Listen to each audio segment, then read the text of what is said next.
तो हेलो बच्चों, कैसे हो आप लोग। आई होप आप लोग अच्छे होंगे और मस्त तरीके से अपने बोर्ड एग्ज़ाम की तैयारी कर रहे होंगे। तो माय डियर स्टूडेंट, आज हम लोग पढ़ने वाले हैं क्लास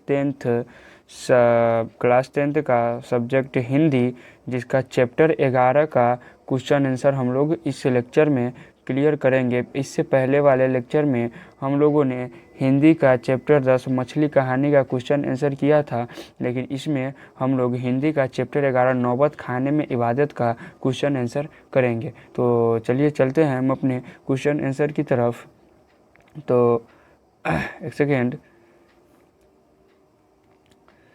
अगर आप मैंने ये पिछले लेक्चर में भी बताया था कि अगर आप जो मछली का मैंने क्वेश्चन मछली कहानी का क्वेश्चन आंसर कराया था और आप लोग अगर नहीं जो उस चैप्टर को पढ़े होंगे, तो मैंने बोला था कि इस लेक्चर को ख़त्म होने के बाद आप लोग इस चैप्टर को अवश्य पढ़ेंगे, क्योंकि एक बार जब आप चैप्टर को पूरा पढ़ लेते हैं तो आपका जो है जो भी प्रॉब्लम रहता है वो पूरा क्लियर हो जाता है। क्वेश्चन साथ में साथ समझ भी जाएंगे और आप जब मैं क्वेश्चन यहाँ पे समझा रहा हूँ तो क्वेश्चन समझना ही है, और जैसे कि मैं यहाँ पे समझा रहा हूँ तो आपको तो पूरा सारांश समझ में आ ही जाएगा चैप्टर के ओवरऑल। लेकिन आप जब क्वेश्चन जो किताब जो होता है उसका चैप्टर अगर पढ़ लेते हैं तो क्रिस्टल एंड क्लियर अच्छी तरह से आप लोगों का हो जाता है।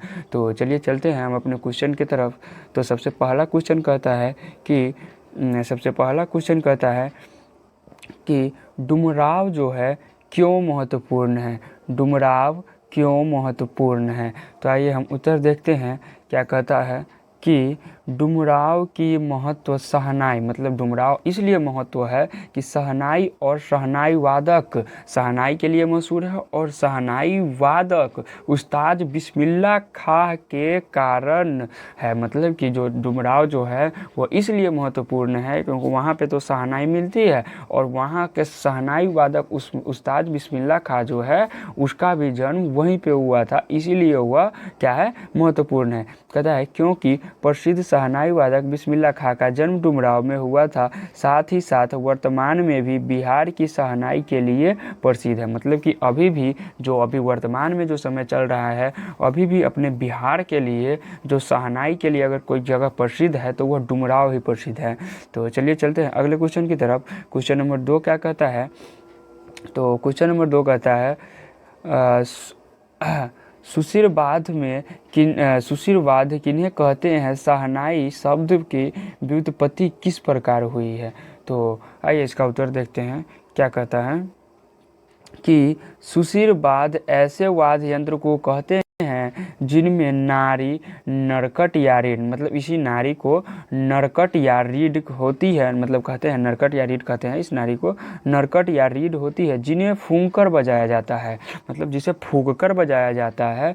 ऐसे वाद्य में शहनाई की शाह की उपाधि दी गई है क्योंकि यह वाद्य मुरली श्रृंग जैसे अनेक वाद्य से अधिक मोहक है। मतलब कि ये जो है शहनाई जो है, मतलब देखिए एक होता है कि एक स्पीकर होता है, जैसे कि मतलब कोई होम थिएटर आप लिए हैं, चाहे कोई आपके पास स्पीकर है पहले से, तो स्पीकर तो सब होता है, लेकिन उसमें कोई स्पीकर अच्छा होता है, जैसे किसी कंपनी का हो, जाए किसी ब्रांड का हो, अच्छे ब्रांड का हो तो वो अच्छा होता है। उसी में जो हम लोग फुटपाथ पे लेते हैं तो वो थोड़ा वो क्या होता है, मतलब कि थोड़ा लो क्वालिटी का होता है तो अच्छा नहीं होता है। तो वही कहता है कि मतलब कि ये सब तो है बजाने की चीज़, लेकिन इसमें सबसे जैसे क्या कह रहा है, एक सेकेंड,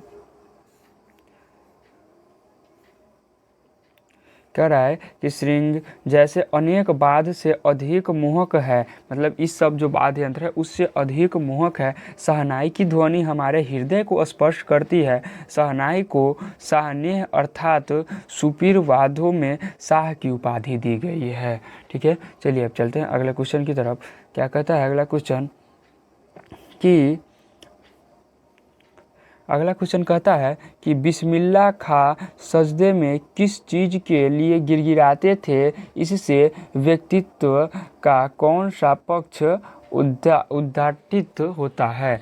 तो कहता है बिस्मिल्लाह खां जो थे, मतलब कि जो मुस्लिम लोग जो होते हैं उनका जो एक सजदे होता है, मतलब कि वो क्या है, तो वहाँ पे जब झुकते हैं, जब नमाज पढ़ते हैं तो वो झुक के ना वो लोग अपने घुटने के बल पे झुक के और वो सर को नीचे करके जब पढ़ते हैं ना, तो वही कहते हैं कि सजदे में कहता है सजदे में किस चीज़ के लिए गिड़गिड़ाते थे, मतलब कि यहाँ पे जो है वो यहाँ पे जो झुक के वो सजदे में किस चीज़ के लिए गिड़गिड़ाते थे। तो वही कहता है, देखिए सजदे में वो किस चीज़ के लिए गिड़गिड़ाते थे। तो कहता है बिस्मिल्लाह खा जब इबादत में खुद के सामने झुकते, इबादत में खुदा के सामने खुदा के सामने झुकते तो सजदे में गिड़गिड़ाकर खुद से सच्चे सुर का वरदान मांगते हैं। अब जैसे हम लोग हैं तो भगवान के सामने जाएंगे और भगवान के सामने प्रार्थना करके, भगवान के सामने अपने हाथ को जोड़ के और भगवान से क्या प्रार्थना मांगेंगे, जो हम लोगों का मन्नत हो, जो कुछ करने का मन्नत हो, तो हम लोग भगवान से प्रार्थना मांगेंगे। और तो वैसे उसी प्रकार ये कहते हैं कि जो उस्ताद बिस्मिल्लाह खां थे उस उस्ताद बिस्मिल्लाह खां थे वह सच्चे सुर का वरदान मांगते थे। इससे यह पता चलता है कि खां साहब धार्मिक, संवेदनशील, निर्भीमानी थे, संगीत साधना हेतु समर्पित थे। देखिए अगर वो इतना मतलब अपने संगीत साधना में समर्पित थे कि वह अगर भगवान से कुछ मांगते भी थे तो वह यह मांगते थे कि हे भगवान मुझे कुछ ऐसा दो, कुछ ऐसा वरदान दो जिससे मेरा सुर सच्चा हो और अच्छा हो। मैं तो गाता हूँ लेकिन और बजाता हूँ और इससे भी अच्छा मैं बजा पाऊँ अपने ज़िंदगी में। चलिए अगले क्वेश्चन की तरफ चलते हैं, क्वेश्चन नंबर 4 की तरफ।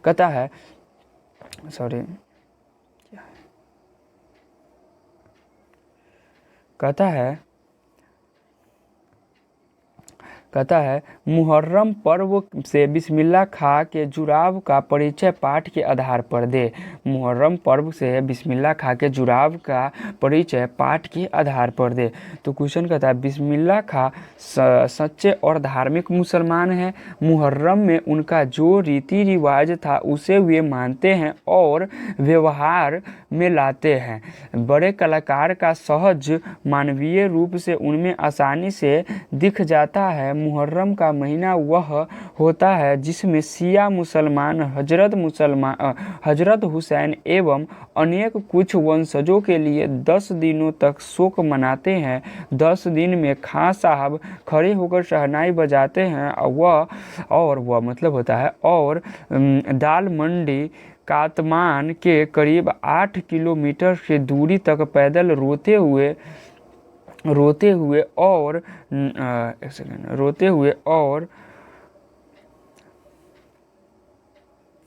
और नौवे हुए जाते। इस दिन मतलब रोते हुए और उदास होके जाते हैं। इस दिन कोई राग नहीं बजाते। राग रानियाँ की अदायगी का निषेध है इस दिन। मतलब कि देखिए जब इन लोगों का जो पर्व आता है मुहर्रम नाम के, तो उसमें किसी जो मतलब पर्टिकुलर आदमी है उसका जो शोक मनाते हैं ये लोग, तो शोक मनाते हैं। और शहनाई राग रानियाँ होती है। राग रानियाँ ऐसा मतलब कि जब खुशी होता है तब राग रानियाँ बजाई जाती है, रानियों मतलब कि। लेकिन जब यहाँ पे जब शोक रहता है तो उस दिन यह निषेध रहता है कि आप शहनाई राग रानियों के परीक्षा नहीं बजा सकते हैं, क्योंकि उन लोगों के लिए वह पर्व दुखमय होता है, दुखद का समय होता है उस समय। तो वो लोग दुख मनाते हैं, ना कि खुशी से। वो क्या मनाते हैं, क्या कहते हैं उसको, खुशी से ये मनाते हैं, क्या कहते हैं इसको, खुशी से शहनाई बजाते हैं। चलिए अगले क्वेश्चन की तरफ चलते हैं। कहता है कि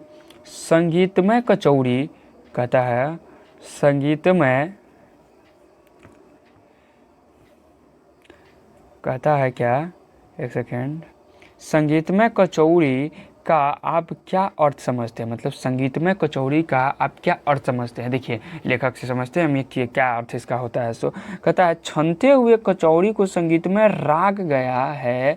मतलब कि छनते हुए कचौड़ी को संगीतमय मतलब संगीतमय राग गया है, क्योंकि जुलसुम जब कलकत्ते घी में कचौड़ी डालती थी उस समय छन से उठने, छन होगा, छत्र लिखा है यहाँ पे, छन होगा, आप लोग कर लीजिएगा। यहाँ पे छन होगा, छत्र नहीं होगा, यहाँ पे छन होगा, छन यहाँ पे न लिख लीजिएगा। छन से उठने वाली कहता है छन से उठने वाली खाली आवाज़ में इन्हें सारे आरोह अवरोह दिखते थे। कहने का तात्पर्य यह है कि कचौड़ी खाते वक्त भी खां साहब का मन संगीत के राग में ही रमा रहता था, इसीलिए उन्हें कचौड़ी भी संगीतमय लगता था। मतलब कि जैसे अब घी है चाहे तेल है, आप लोग जैसे कि कढ़ाई है, कढ़ाई में जैसे कि तेल डाल के और यहाँ पे जैसे कचौड़ी यहाँ पे रहेगा तो उस कचौड़ी को इसमें डालेंगे, तो कचौड़ी जैसे ही डालेंगे तो छन से आवाज़ आएगा ना, तो वो छन से आवाज़ उठने वाली, अब यहाँ पे खा रहे हैं, वहाँ पे कचौड़ी अगर कोई छान रहा है उसके बगल में तो छन छन की आवाज़ तो आता ही रहेगा।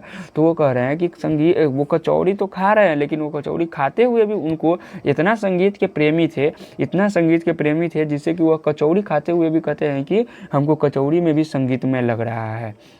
चलिए अगला क्वेश्चन में आते हैं हम लोग। क्वेश्चन नंबर 6 क्या कहता है, एक सेकेंड पहले इसको नीचे कर लेते हैं। हाँ, क्वेश्चन नंबर 6 कहता है बिस्मिल्लाह खां जब काशी से बाहर प्रदर्शन करते थे तो वह क्या करते थे, इससे हमें क्या सीख मिलती है यह बताइए। तो आइए चलते हैं, वो क्या प्रदर्शन करते थे, इससे हमें क्या सीख मिलती है उसका हम देखिए उधर का क्या कहता है कि बिस्मिल्लाह खां जब कभी काशी से होते तब भी काशी के विश्वनाथ को नहीं भूलते। मतलब काशी से होते का मतलब कि जब वह काशी में प्रोग्राम करते तो वह काशी विश्वनाथ को तो नहीं भूलते, काशी विश्वनाथ को नहीं भूलते, लेकिन देखिए लेकिन काशी से बाहर रहने पर वे काशी के दिशा में मुँह करके थोड़ी देर तक शहनाई अवश्य बजाते थे। विश्वनाथ मंदिर की दिशा में मुँह करके बैठते और विश्वनाथ के प्रति श्रद्धा एवं आस्था शहनाई के स्वरूप में अभिव्यक्त होती थी। एक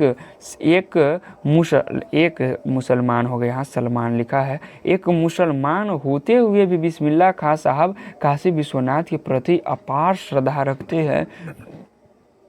इससे धार्मिक दृष्टि से उदार एवं समन्वय की सीख मिलती है। हमें धर्म को लेकर किसी प्रकार का भेदभाव नहीं करना चाहिए। देखिए एक सच्चे मुसलमान होने के बावजूद भी बिस्मिल्लाह खां जी काशी विश्वनाथ नाम का जो मंदिर था, जहाँ मतलब कि उस मंदिर जब काशी में प्रोग्राम करते तो उस मंदिर की तरफ तो घूम के अपना सर करके वहाँ पे जब शहनाई जब बजाने जाते तो होता है ना कि वो अपना भगवान को गुरु को नमस्कार करके, तब कोई जैसे डांस प्रोग्राम भी आता है गांव देहात में तो वो पहले अपना गुरु प्रणाम कर लेगा, उसके बाद वो करता है। तो वह अपने गाँव में जब करते, काशी में करते तब तो वह काशी भगवान को, काशी विश्वनाथ को तो प्रणाम करते ही थे, लेकिन साथ ही साथ वह गाँव से मतलब कि काशी से बाहर भी अगर करते तो थोड़ी देर के लिए, अब मुसलमान होने के बावजूद भी थोड़ी देर के लिए वह क्या कहते हैं काशी विश्वनाथ की तरह अपने सकल मतलब मुंह करके शहनाई अवश्य बजाते, उसके बाद ही प्रोग्राम स्टार्ट करते थे। चलिए अगले क्वेश्चन की तरफ चलते हैं। क्वेश्चन नंबर 7 क्या कहता है, तो क्वेश्चन नंबर 7 कहता है हमारा कि बिस्मिल्लाह खां का मतलब बिस्मिल्लाह खां की शहनाई एक कलाकार के रूप में बिस्मिल्लाह खां का परिचय पाठ के आधार पर दे। मतलब पाठ के आधार पर साफ सीधा बात ये कह रहा है कि पाठ के आधार पे बिस्मिल्लाह खां का एक परिचय दीजिए। तो आइए देते हैं परिचय। कहता है बिस्मिल्लाह खां एक उत्कृष्ट कलाकार थे। शहनाई के माध्यम से उन्होंने संगीत साधना को ही अपना जीवन मान लिया था। मतलब शहनाई के माध्यम से उन्होंने संगीत साधना को ही अपना जीवन मान लिया था। शहनाई वादक के रूप में वे आदित्य पहचान बना लिए थे। बिस्मिल्लाह खां का मतलब है बिस्मिल्लाह खां की शहनाई। देखिए इतना शहनाई में नहीं होता है कि आप किसी चीज़ को इतना शिद्दत से चाहिए, इतना शिद्दत से चाहिए कि मतलब आपका नाम से आपका पहचान नहीं, आपके काम से आपका पहचान बनना चाहिए। तो कहता है बिस्मिल्लाह खां का मतलब ही बिस्मिल्लाह खां की शहनाई। देखिए मतलब बिस्मिल्लाह खां के नाम का मतलब ही हो गया है कि बिस्मिल्लाह खां की शहनाई। देखिए शहनाई का तात्पर्य इतना भर कि बिस्मिल्लाह खां की फूंक और शहनाई की जादुई आवाज़ का असर हमारे सिर चढ़कर बोलने लगता। खां साहब की शहनाई से 7 सुर ताल के साथ निकल पड़ते थे। इनका संसार सुरीली था। इनके शहनाई में परवरदिगर गंगडमय उस्ताद की नसीहत उतर पड़ी थी। खां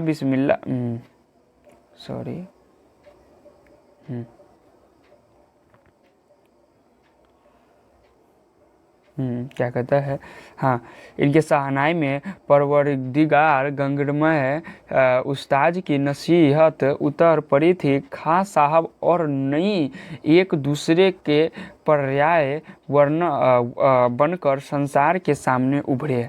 चलिए अगले क्वेश्चन की तरफ चलते हैं। अगला क्वेश्चन क्या कहता है, अगला क्वेश्चन 8 नंबर क्वेश्चन में है, क्या है, आज से स्पष्ट कीजिए। मतलब कि उस चैप्टर से रिलेटेड आपको 2 लाइन दिया होगा और उसके बारे में आपको एक्सप्लेन करके बोलना है। तो यह क्वेश्चन आंसर थोड़ा लंबा होगा, तो आप लोग घबराइएगा नहीं, एकदम कहानी की तरफ समझिएगा, मतलब एकदम कहानी की तरफ ही आपको लगेगा भी। तो देखिए समझते हैं हम इसका पहला क्वेश्चन। तो क्या कहता है, कहता है कि फटा सूर न वसै, फटा सूर न वसै, लुंगिया का क्या है, आज फटी है तो कल सिल जाएगी। तो देखिए क्या कहता है कि व्याख्या करते हैं इसका। प्रस्तुत पंक्ति हमारे पाठ्य पुस्तक गोदली भाग 2 के नौबत खाने में इबादत नामक पाठ से ली गई है। इन पंक्तियों का संबंध उन संदर्भ से है जब एक शिष्य डरते डरते बिस्मिल्लाह खां से पूछा कि बाबा आप फटी तहमत क्यों पहनते हैं। फटी तहमत मतलब होता है धोती होता है। देखिए आगे बताएगा ये अपने, क्यों पहनते हैं। आपको तो भारत रत्न मिल चुका है, आपको तो भारत रत्न मिल चुका है, आपको तो भारत रत्न मिल चुका है। अब आप ऐसा ना करें, यह अच्छा नहीं लगता है, यह अच्छा नहीं लगता है, यह अच्छा नहीं लगता है। जब भी कोई आपसे मिलने आता है तो आप इसी दशा में सहज सरल भाव से मिलते हैं। इस प्रश्न को सुनकर सहज भाव में खां साहब ने शिष्य को कहा, अरे पगली कहता है, अरे पगली, बिस्मिल्लाह खां कहते हैं कि अरे पगली, भारत रत्न तो शहनाई वादन पर मिला है ना, इस लुंगी पर नहीं ना मिला है। कहते हैं बिस्मिल्लाह खां जी कि रे पगली, तुम कह रही है कि आप धोती काहे फटल पहनते हैं, तो हम धोती फटल पहनते तो हमारा धोती पर थोड़ी ना हमारा भारत रत्न मिला है। हमारा तो भारत रत्न मिला है कि हमारा जो शहनाई वादन पर मिला है ना, कि हम शहनाई इतना अच्छा बजाते हैं, उस कारण से ना हमको भारत रत्न मिला है, ना कि हमको लुंगी की फटी हुई चाहे निम्न पहने हैं तो मिला है। चलिए आगे पढ़ते हैं। अगर तुम लोगों की तरह बनावट श्रृंगार में मैं लग जाता तो मेरी उम्र ही बीत जाती और मैं यहाँ तक नहीं पहुँचता। अगर कह रहे हैं कि अगर तुम लोगों की बनावटी श्रृंगार में लग जाता तो मेरी तो उम्र ही बीत जाती, मैं आज यहाँ तक नहीं पहुँचता। तब मैं रियाज खाक करता जब मैं मेकअप करता तो। लेकिन मैं तुम्हारी बात से सहमत हूँ, अब आगे से फटी हुई तहमत नहीं पहनूंगा। लेकिन इतना बता देता हूँ कि मालिक यही कृपा रखे कि फटा हुआ सुर नहीं दे, सुर में लय दे और कोमलता दे। फटी लूंगी तो मैं सिलवा लूँगा, लेकिन फटा हुआ राग या सुर लेकर मैं क्या करूँगा। देखिए कितना अच्छा विचार है। इससे हम लोगों को यह सीख मिलती है कि आप काम में इतना निपुण हो जाइए, जब पहचान हमारा काम से बनेगा तो हम दिखावा क्यों करें झूठ मूठ का कि हम ये पहने हैं या नहीं पहने हैं, हमको भारत रत्न मिला। अगर हमको भारत रत्न मिला है तो हमको उस पार्टिकुलर काम से न मिला है, हम कोई काम किए उसके बदले ना हमको मिला है। अगर हम काम नहीं करते, हम अपना दिखावा में रहते, ऐश मौज की ज़िंदगी में रहते, जो अभी जो चल रहा है, अभी के जो सिस्टम, उस सिस्टम में सिर्फ यही हो रहा है कि बच्चे पढ़ते लिखते कम है और दिखावा उड़ावा में बहुत ज़्यादा रहते हैं। तो वह कहते हैं कि बिस्मिल्लाह खां कहते हैं कि अगर मैं तुम लोगों की तरह करता श्रृंगार, बनावटी श्रृंगार, तो मैं आज यहाँ थोड़ी ना पहुँचता। फटे सुर भगवान अगर दे दिया तो मुझे तो वो क्या कहते हैं, फटा धोती है वो भी नसीब नहीं होगा। लेकिन भगवान अगर फटा धोती देते हुए भी मुझे अगर फटा सुर न देकर अच्छी राग अच्छा सुर दिया तो भारत रत्न से भी ऊंचा हमको अवार्ड मिल सकता है। फटा धोती सिवा सकते हैं, कब सिवा सकते हैं, जब पैसा होगा तब। अब पैसा कब होगा, जब हमारे अंदर कला होगा तब। अगर हमारे अंदर कला ही नहीं है, पैसा ही नहीं है, तो हम फटा क्या जो भीख में भी हमको कोई एक धोती तक नसीब नहीं होगा। इसका मतलब यह है इससे हमको यह सीख मिलती है कि हमको कभी भी अपने लैस लिफाफे कपड़े पे नहीं जाना चाहिए, पहले काम उसके बाद कपड़े। फिर कहते हैं कि मैं अगले बार से फटी धोती नहीं पहनूंगा। चलिए चलते हैं अगले क्वेश्चन की तरफ। क्वेश्चन नंबर ख कहता है व्याख्या ही करना इसका भी। ख क्या कहता है व्याख्या में कि कहता है काशी संस्कृत की पाठशाला है, मतलब काशी संस्कृत की पाठशाला क्या है, कैसी है, उसका वर्णन कीजिए। तो व्याख्या करते हैं प्रस्तुत पंक्ति हमारे पाठ्य पुस्तक गोदली भाग 2 के नौबतखाने में इबादत नामक पाठ से ली गई है। इन पंक्तियों का संबंध काशी संस्कृति पाठशाला से है। शास्त्र में इसकी महत्ता का वर्णन है। इसे आनंद कानन से जाना जाता है। काशी में कलाधर हनुमान व विश्वनाथ है। काशी में बिस्मिल्लाह खां है। काशी में हजारों साल की इतिहास है। काशी का कई महाराजा है। यहाँ कई महाराजा है। यह एक अलग काशी है। इनके अपने उत्सव है, अपना गम है। यहाँ संगीत की भक्ति के धर्म से, किसी भी धर्म के कलाकार से, कजरी को चैती से, विश्वनाथ को विशालक्षी से, बिस्मिल्लाह खां के गंगा द्वार से अलग करके नहीं देखा जा सकता है। कहता है कि काशी का पाठशाला क्या है, तो काशी का पाठशाला काशी में क्या है, तो काशी में बिस्मिल्लाह खां है। काशी में हजारों साल की इतिहास है। यहाँ कोई महाराजा है। यहाँ एक अलग काशी है।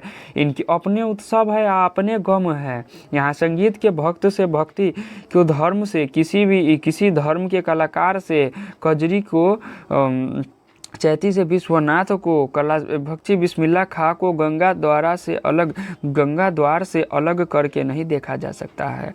मतलब काशी से, साफ सीधा कहने का ये मतलब है कि काशी से बिस्मिल्लाह खां को अलग करके नहीं देखा जा सकता है। चलिए आगे कहता है इस प्रकार काशी संस्कृति महानगरी है, इसकी अपनी महत्व है, मतलब इसकी अपनी महत्व है। आगे ये क्वेश्चन नंबर 9, शायद ये लास्ट क्वेश्चन होगा आप लोगों के चैप्टर का।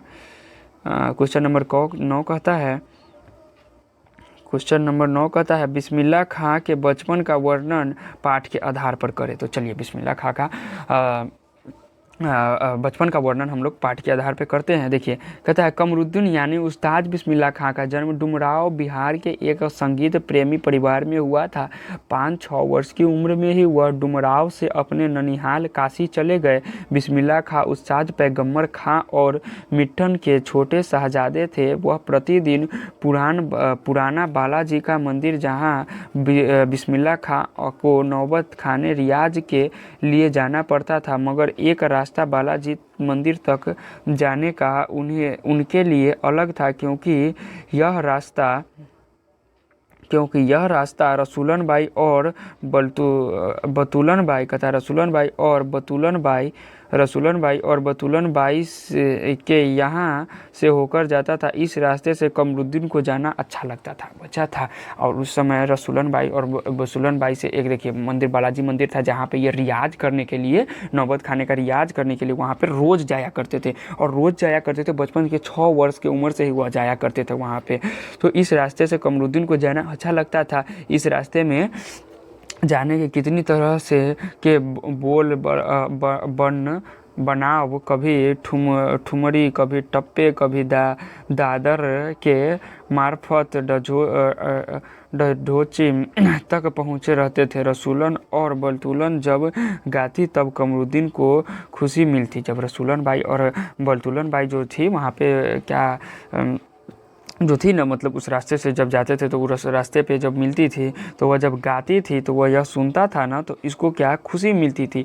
4 साल की उम्र में ही नाना की शहनाई सुनते और शहनाई को ढूंढते थे। उन्हें अपने मामा का सात्रिध्य भी बचपन में शहनाई की कौशल विकास में लाभान्वित था। 14 साल की उम्र में वे बालाजी मंदिर में रियाज करने के क्रम में के क्षेत्र में आगे चलकर, मतलब संगीत क्षेत्र में, संगीत के क्षेत्र में होगा यहाँ पे, संगीत के क्षेत्र में आगे चलकर महान कलाकार हुए। 14 साल की उम्र से वह बालाजी, मतलब 14 साल की उम्र में वो बालाजी के मंदिर में रियाज करके वहाँ पर, और वह आगे चलकर एक महान कलाकार हुए। तो आपका लेक्चर यहीं पे ख़त्म होता है। अगर आप लोग लास्ट तक बने हुए हैं तो आप लोगों को तहे दिल से धन्यवाद। और अगर आप लोगों को यह वीडियो अच्छा लगा हो तो अपने फ्रेंड सर्कल में इस वीडियो को शेयर कर दीजिएगा। और अगले जब हम क्लास 10th का हिंदी चैप्टर 12 का क्वेश्चन आंसर लेके आए, उसके लिए चैनल को सब्सक्राइब कर बेल आइकन अवश्य दबा दें। क्योंकि और हाँ, साथ ही एक बात अवश्य कहना, पिछले वीडियो में भी मैं भूल गया था कि इस जो PDF आप पढ़ रहे हैं यहाँ पे, इस PDF का लिंक आपको डिस्क्रिप्शन बॉक्स में मिल जाएगा। इस PDF का लिंक जो है आपको डिस्क्रिप्शन बॉक्स में मिल जाएगा। तो एक बार आप लोग डिस्क्रिप्शन पढ़ने के बाद डिस्क्रिप्शन बॉक्स अवश्य चेक कर लीजिएगा। तो